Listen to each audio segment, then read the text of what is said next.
Share बाजार में कल 9 लाख करोड़ रुपए का लोगों का नुकसान हो गया। इसके लिए कौन जिम्मेदार है ये तो जानना बहुत जरूरी है। लेकिन कल मार्केट ने लगभग 29 ईयर्स का सबसे खराब रिकॉर्ड बनाया। मतलब ये जो मैं बोल रहा हूँ 29 ईयर्स मतलब 29 साल में पहली बार ऐसा हुआ है कि मार्केट लगातार 5 महीने निगेटिव में क्लोज हुआ है और एक पहली बार हुआ है। तो दोस्तों आप समझ सकते हैं कि मार्केट की क्या हालत है। पूरा जितने भी रिटेल इन्वेस्टर हो या फिर हमारे डोमेस्टिक हो, मतलब जो भी हम लोग बोलते संस्थात्मक गुंतवणूकदार हो, तो ये सब लोगों की पतली हालत है। पोर्टफोलियो 20%, 25%, 40% तक माइनस है। और अभी महाराष्ट्र में एक अपना घटना हुई कल कि एक बंदा था, बैंक में काम करता था। ये घटना नासिक की है। 16 लाख रुपए का उसका मार्केट में नुकसान हो गया। किसी के मतलब कोई रिश्तेदार से पैसा लिया था, कोई दोस्त से पैसा लिया था और ये सब पैसा डूब गया, 16 लाख रुपए। और वो बेचारे ने खुद के ऊपर पेट्रोल डाल के आत्महत्या कर दी, दहन कर दिया। तो ये हालत अभी लोगों की होने वाली है। तो इसके लिए जिम्मेदार कौन है?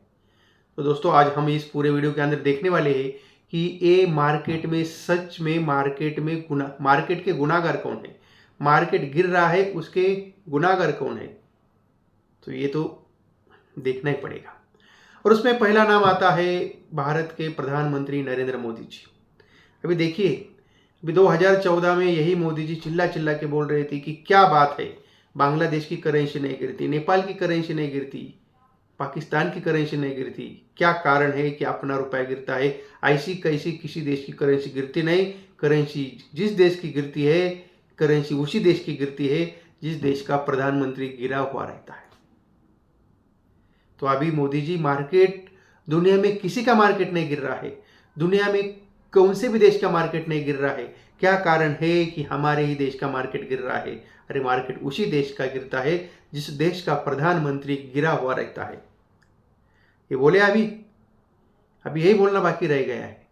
क्योंकि अभी देखिए दोस्तों, किसी भी देश का प्रधानमंत्री लोगों को बोलता नहीं कि तुम ये करो, तुम ए सेक्टर के स्टॉक खरीदो, मार्केट लाइफ टाइम हाई करेगा, कोई बोलता नहीं।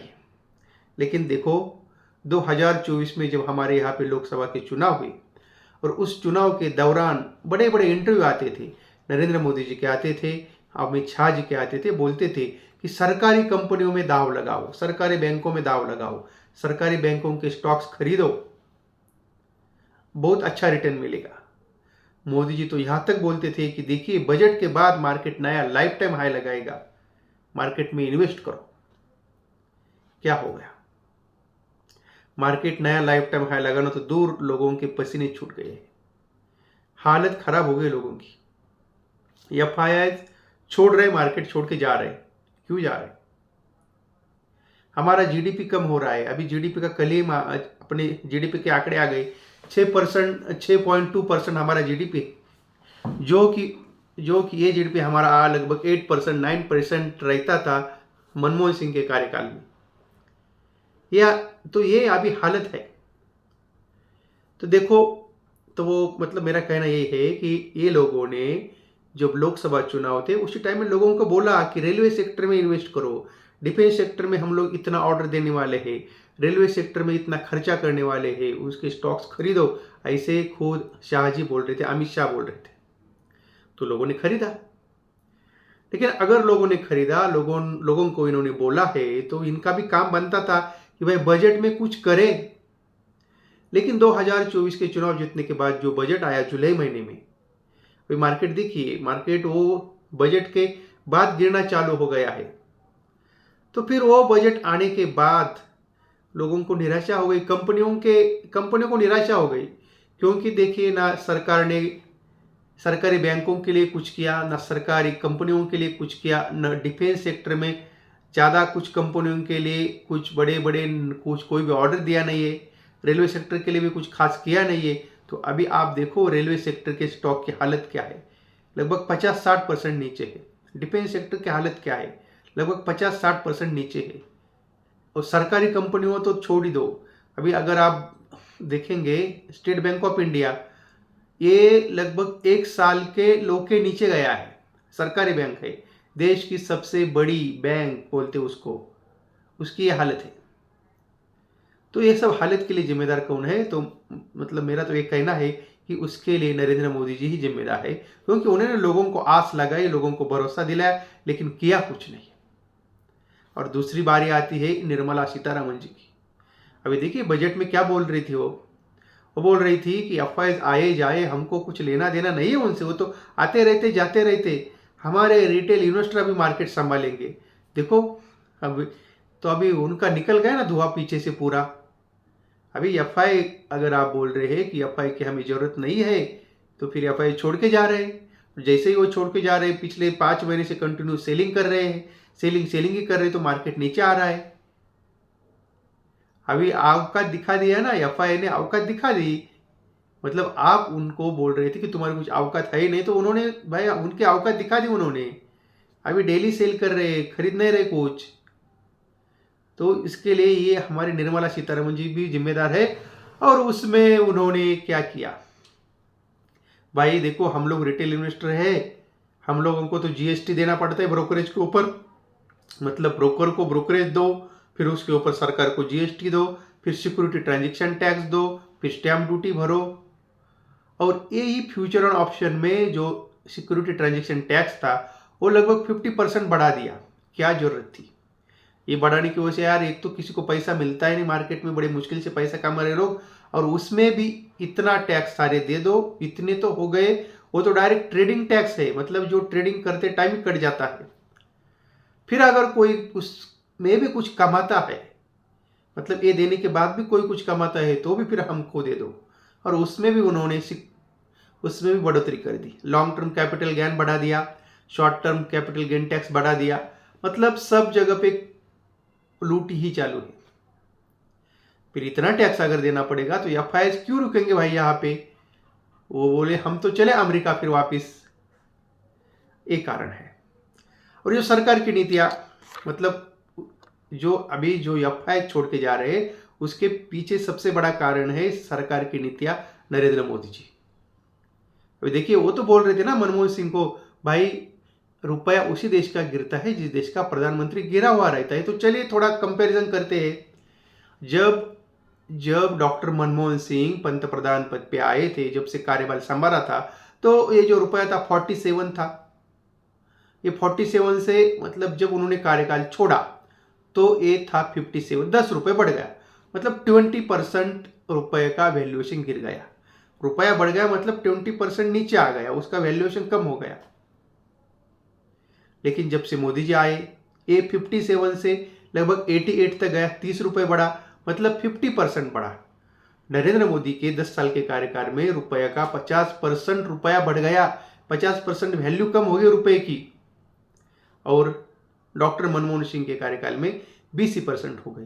तो अभी आप ही देखिए कौन सा प्रधानमंत्री गिरा हुआ है।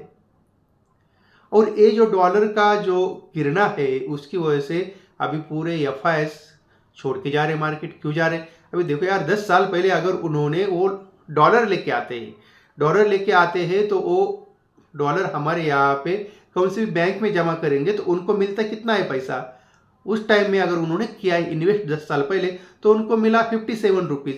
लेकिन अभी उन्होंने सोचा चलो थोड़ी प्रॉफिट बुकिंग करते हैं, तो फिर उन्होंने ये जो रुपया है वो तो अमेरिका लेके नहीं जाएंगे, उसके लिए तो डॉलर खरीदना पड़ेगा। वो डॉलर उनको खरीदना पड़ रहा है 88 रुपीज़ में, या लगभग 90 रुपीज़ में खरीदना पड़ रहा है। तो वहाँ पे उनका 50% घाटा है। मतलब जब दिया था तब वो दिया 57 में, अभी फिर से लेना है तो पैसा देना पड़ रहा है लगभग 90 रुपीज़। तो वहाँ पे उनका 50% घाटा हो गया। अगर करेंसी इतना फॉल हो जाती है, करेंसी का इतना वैल्यूएशन गिर जाता है, तो एफआईएस का तो उसी जगह पे 50% का नुकसान हो गया। अगर डॉलर की वजह से डॉलर मजबूत हो गया और रुपया कमजोर हो गया, रुपया कमजोर होने के बाद अगर एफआईएस का 50% नुकसान होता है, तो वो क्यों रुकेगा भाई यहाँ पे? वो बोलेगा ना क्या करना है इस देश में, मतलब कमाने के बाद सरकार को टैक्स भी देना है, और फिर वापिस से रुपया भी गिर रहा है, फिर वहाँ पे भी नुकसान करना है। तो चलो अमेरिका, चलो वापिस हमारे देश में। तो ये हालत हो गई है। तो मतलब ये डॉलर का मजबूत होना, रुपए का कमजोर होना, उसके लिए थोड़ा आरबीआई भी जिम्मेदार है, सरकार की नीतियां भी जिम्मेदार है। तो मतलब ये सब के लिए जो जिम्मेदार है उसके लिए तो मैं अभी तक मान रहा हूं मोदी जी है और निर्मला सीतारमण जी है। और उसके बाद का नंबर आता है हमारा आरबीआई। आप बोलेंगे आरबीआई की क्या भूमिका है? देखो अभी लगभग हमारे यहाँ पे रेपो रेट कितना चालू है? 6.5। देखो अक्टूबर में डाउ जोन्स था 38,000। वहां से अक्टूबर से दिसंबर तक 4 बार फेडरल बैंक है अमेरिका की, जो सेंट्रल बैंक, जैसे हमारे यहाँ पे आरबीआई वैसे वहां पे फेडरल बैंक है, उसको फेड बोलते हैं। वहां पे उन्होंने 4 बार रेट कट किए।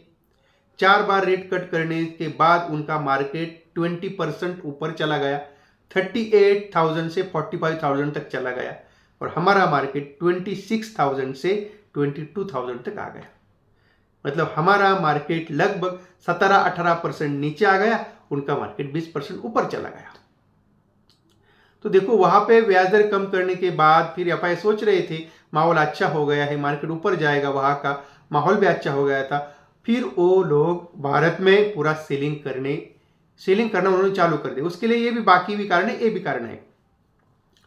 और जो बॉन्ड यील्ड, ये बॉन्ड यील्ड क्या होता है? देखो मतलब हम लोग उसको बोलते हैं सरकारी रोके।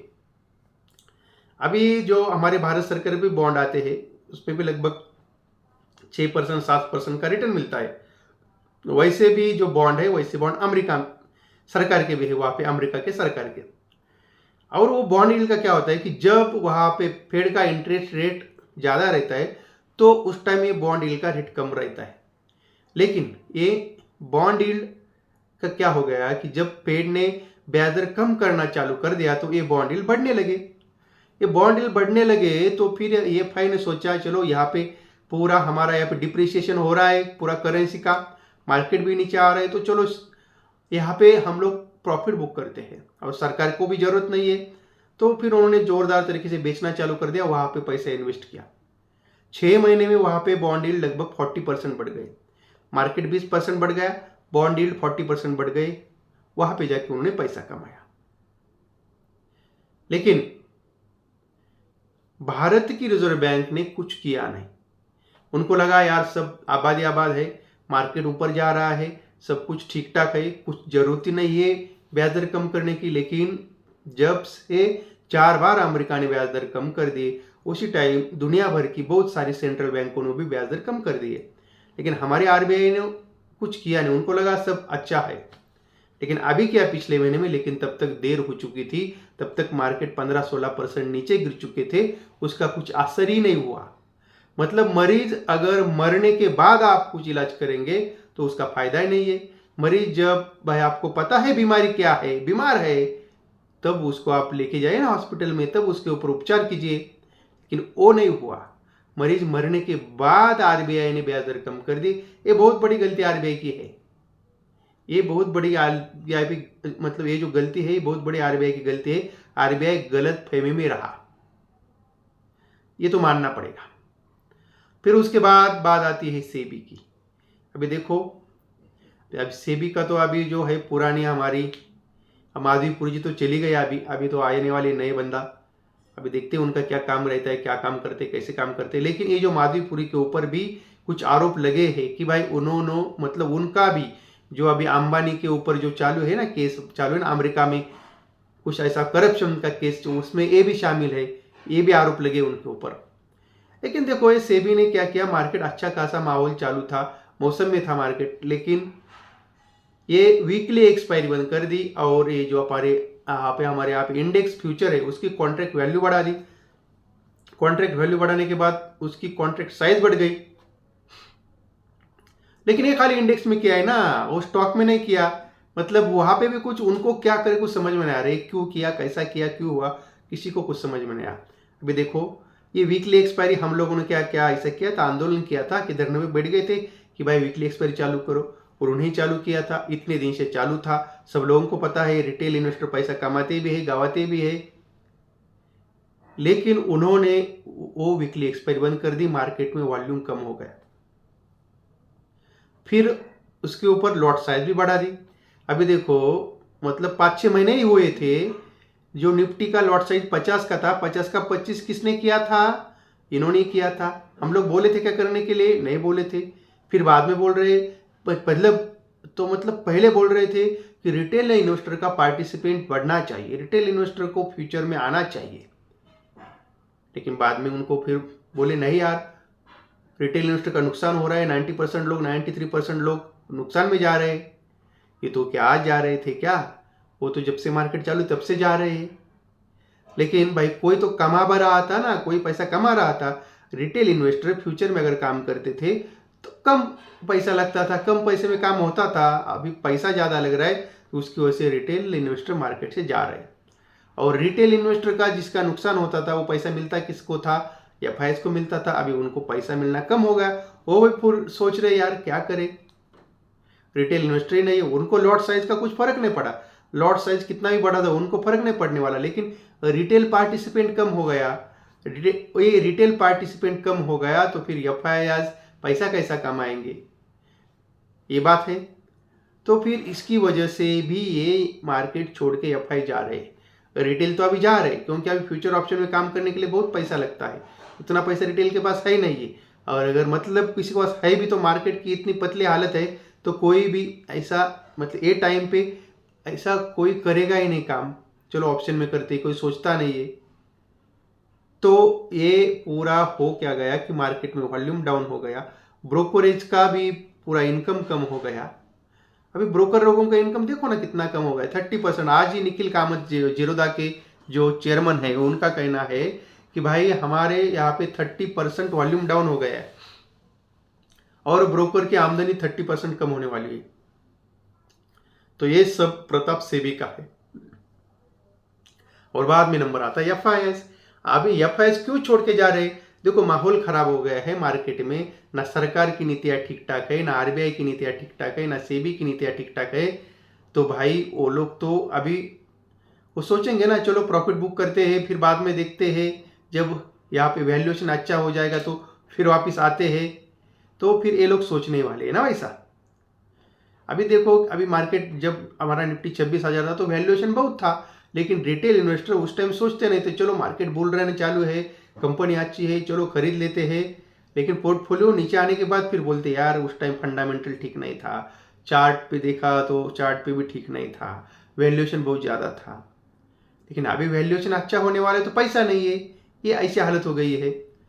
और बाद में आता है लास्ट में कंपनी के क्वार्टरली रिजल्ट। अभी देखो कंपनी को अगर आप पिछले 2 क्वार्टर का अगर देखेंगे कंपैरिजन तो कंपनियों का ना रेवेन्यू बढ़ रहा है ना प्रॉफिट बढ़ रहा है, कंपनी लॉस में नहीं जा रही है, बात ठीक है। लेकिन क्या हो गया है कि कंपनियों का सेल्स एक जगह पे आके सेल्स अटक गया है, प्रॉफिट अटक गया है। सेल्स में जितनी ग्रोथ होनी चाहिए, रेवेन्यू में जितनी ग्रोथ होनी चाहिए थी उतनी ग्रोथ नहीं हो रही है। अगर ग्रोथ नहीं हो रही है तो प्रॉफिट भी नहीं बढ़ रहा है।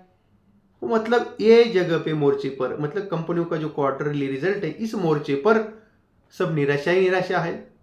और उसके कारण भी एफआई सोच रहे हैं यार चलो अभी माहौल खराब है, जब मार्केट अच्छा होगा, माहौल अच्छा होगा तो तब फिर वापस आएंगे, अभी बेच देते हैं। और इसकी कारण पूरी सेलिंग एफआई की चालू है।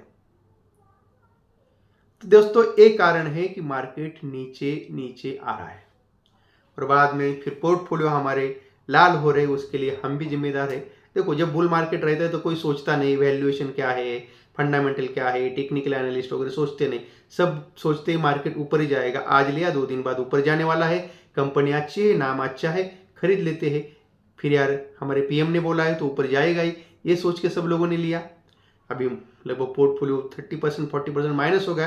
तो फिर अभी हम लोग बोलने लगे यार पी तो बहुत हाई था, जब हम लोगों ने खरीदा था तो पी बहुत ज़्यादा था, बुक वैल्यू भी कम थी, लेकिन बुक वैल्यू के इतने टाइम पे ये ट्रेड कर रहा था और उसका फिनेंशियल रिकॉर्ड भी अच्छा नहीं है, फंडामेंटल भी ठीक नहीं है। और वहाँ पे भी हम लोगों को टेक्निकल चार्ट पे उसी टाइम पे हम लोगों को वीक लग रहा है। अभी जब हम लोगों ने लिया था, ये लेने के टाइम नहीं सोचा हम लोगों ने, लेने के बाद सोचते हैं, तो फिर इसी वजह से सब लोगों का पोर्टफोलियो भी माइनस है।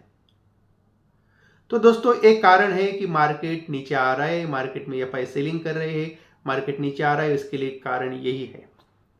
इसमें से बहुत सारे कारण बाकी है, लेकिन इतना अगर मैं आपको बताते बैठूं तो ये वो पूरा वीडियो 2 घंटे का हो जाएगा और इतना वीडियो आप लोग देखेंगे नहीं, इतना बड़ा वीडियो।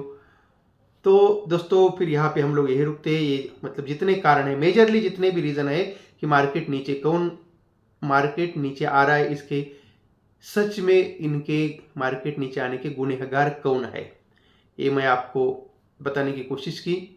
और उसमें कोई भी मेरे मन में किसी भी पार्टी के प्रति कोई रोष नहीं है। जो भी बताना था, जो है सामने, जो सब लोगों को पता है, वही मैंने आपको बताया है। तो दोस्तों क्या करते हैं, यहाँ पे रुकते हैं। अगर ये वीडियो आपको अच्छा लगता है तो आपको उसको लाइक करना है, शेयर करना है और इस चैनल को सब्सक्राइब करना भी है।